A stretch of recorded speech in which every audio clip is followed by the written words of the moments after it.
kayaknya lebih enak kalau sudah kuliah. Kuliah tuh saya bisa ngatur diri saya sendiri. Kuliah tuh saya nggak usah dekat sama orang tua, saya bisa bebas, sebebas-bebasnya. Ternyata pas masuk kuliah lebih susah atau lebih mudah?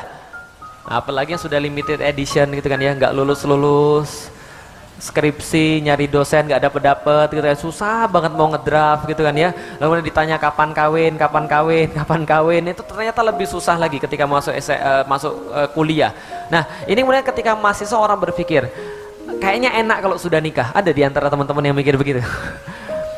Hampir semua orang mikir bahwa nikah itu adalah merupakan sebuah solusi. Walaupun ini bukan materi pranikah, tapi perlu saya garis bawahi, nikah itu hanya pergantian fase, bukan penyelamat hidup. Kadang-kadang orang memandang nikah itu kan penyelamat hidup. Nanti kalau sudah nikah saya akan begini.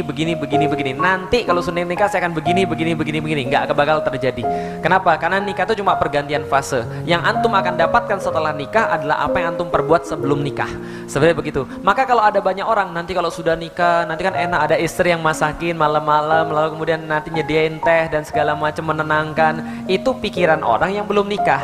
Pikiran orang yang sudah nikah, begitu dia nikah, benar nggak hidup dia bakal jadi lebih bahagia? Betul. 3 hari pertama, paham tuh sekalian. Hari keempat antum bangun, antum melihat seseorang yang harus antum kasih makan sampai mati, paham tuh sekalian. Itu kemudian ketika orang nikah. Orang kemudian ketika sudah nikah mikir, kayaknya lebih enak kalau punya anak. Selalu begitu manusia.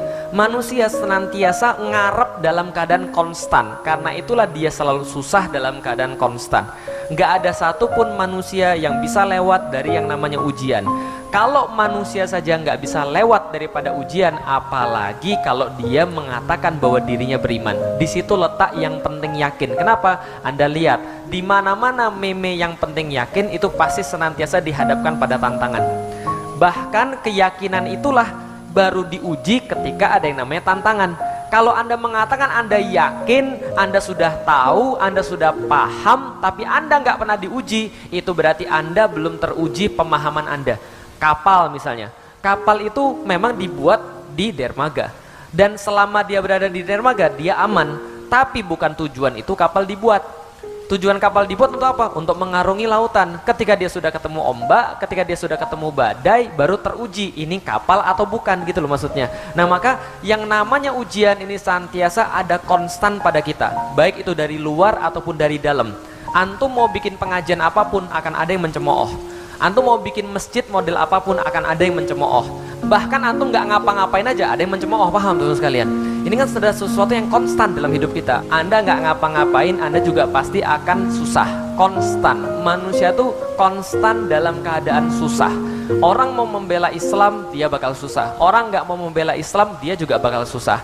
Anda mau naik pesawat, resikonya pesawat jatuh. Anda mau naik kapal, resikonya kapalnya tenggelam. Anda mau naik mobil, resikonya tabrakan. Anda nggak mau naik apa-apa, resikonya ditabrak, paham sekalian? Jelas artinya nggak ada satupun aktivitas manusia yang nggak punya konsekuensi.